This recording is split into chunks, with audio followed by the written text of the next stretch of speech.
터미네이터 다크 페이트는 터미네이터 1, 2편을 본 사람에게 처음부터 충격을 안깁니다. 첫 부분에 나오는 설정 하나가 사실 이 영화의 가장 큰 스포일러나 다름없습니다. 영화를 보지 않은 분 그리고 이 스포일러를 알고 싶지 않은 분은 시청을 중단해 주시기 바랍니다.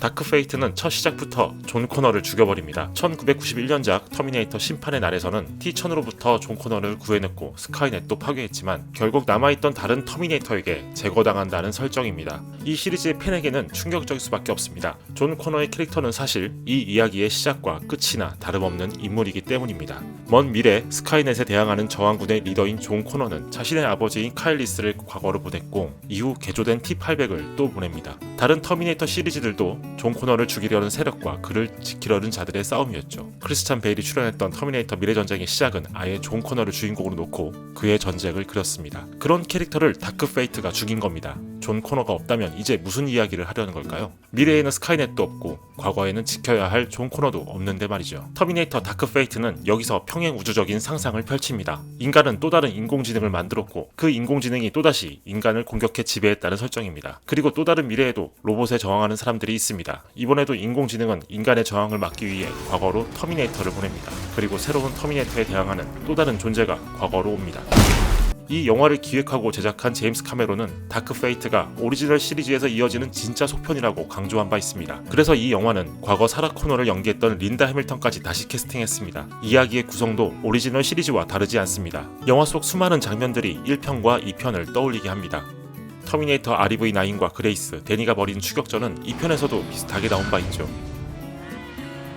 1편의 사라 코너와 칼리스의 관계는 이번에도 그레이스와 데니의 관계로 재현됩니다. 그렇게 오리지널 시리즈 팬들을 만족시킬 만한 장면들을 만들었지만 이 영화는 동시에 전체 설정을 오리지널 시리즈와 단절시킵니다. 리셋이란 말이 좀 어울리겠네요. 이때 당연히 질문이 생깁니다. 제임스 카메론은 왜 존 코너를 죽이면서까지 이야기를 리셋했을까? 이미 개봉 전부터 소개된 스틸과 예고편을 통해서도 알 수 있었습니다. 다크 페이트는 터미네이터 시리즈의 중심을 여성으로 옮겨 놓았습니다. 이번에는 지켜야 할 존재도 여성이고 그녀를 지키는 존재도 여성입니다. 그리고 여기에 사라 코너까지 더해지면서 다크 페이트는 3명의 여성이 주요 캐릭터를 맡는 영화가 됐습니다. 이건 페미니즘이 대두된 시대에 맞춘 기획일까요? 그럴 거라 생각합니다. 하지만 터미네이터의 오리지널 시리즈와 그걸 만든 제임스 카메론의 필모그래피를 보면 억지스러운 선택이 아닙니다. 터미네이터 1편은 사라 코너의 탄생기였고 2편에서 그녀는 완전히 여전사가 됩니다. 그리고 제임스 카메론은 에일리언 2에서도 극중의 시고니 유어를 완벽한 여전사로 그린 적이 있습니다. 그리고 2편 이후에 나온 드라마 사라 코너 연대기에서는 존 코너를 지키는 존재가 소녀 터미네이터인 카메론 필립스였죠. 사라 코너 연대기의 각본가인 조시 프리드먼은 바로 이 다크 페이트의 각본가 중 한 명이기도 합니다. 그렇듯 터미네이터 시리즈에서 여성은 원래 중요한 역할이었습니다. 다크 페이트는 그보다 한 발짝 더 나간 셈이죠. 이번 영화에서 존 코너의 역할을 하는 다니엘라의 정체를 통해서도 이 기획 의도를 알 수 있습니다. 그렇듯 이전보다 새롭고 더 여성 중심적인 이야기를 만들기 위해서 존 코너를 죽였다고 볼 수밖에 없습니다. 그런데 영화를 보면 제임스 카메론은 단지 여성 중심적인 터미네이터를 만드는 것보다 더 중요한 의도가 있었던 것 같습니다. 저는 제임스 카메론이 사라 코너의 캐릭터를 다시 부각시키고 재발견될 기회를 주려고 했다고 생각합니다. 결론부터 말하자면 다크 페이트에서는 사라 코너가 과거 2편에서 존 코너를 지켰던 터미네이터 T-800의 역할을 하고 있습니다. 사라 코너의 본격적인 첫 등장을 볼까요? 2편에서는 존 코너가 죽을 위기에 처했을 때 T-800이 나타나 그를 구해줬습니다. 다크 페이트도 위기의 순간에 사라 코너를 등장시켜 터미네이터로부터 그레이스와 데니를 구하도록 설정했습니다. 게다가 사라 코너는 이 장면에서 T-800의 유명한 대사인 I'll be back을 그대로 하지요. I'll be back.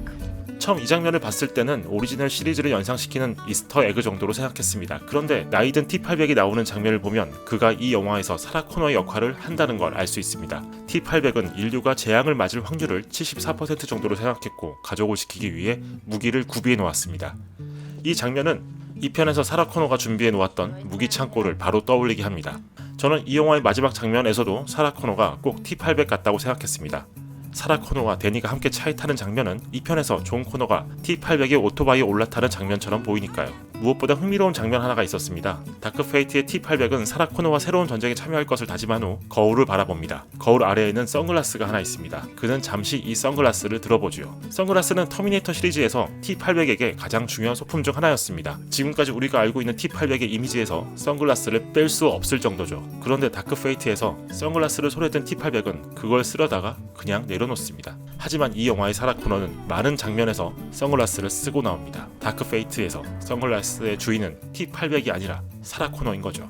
터미네이터 다크 페이트가 이 시리즈의 마지막 영화가 아니라면 사라 코너는 앞으로도 계속 이 시리즈에 나올 수 있습니다. 사라가 데니에게 미래를 준비할 수 있도록 도울 테니까요. 하지만 T800은 이 시리즈의 속편에 나올 수 없습니다. 영화의 설정상 스카이넷이 과거로 보낸 유일한 T800이 남아 존 코너를 죽였고, 그리고 이 영화의 마지막 장면에서 장렬하게 전사하니까요. 제임스 카메론은 이 다크 페이트를 통해 T800과의 완전한 이별을 그린 것 같습니다. 대신 그레이스와 데니, 사라 코노와는 이제부터 본격적으로 이야기를 시작할 것 같습니다. 감사합니다.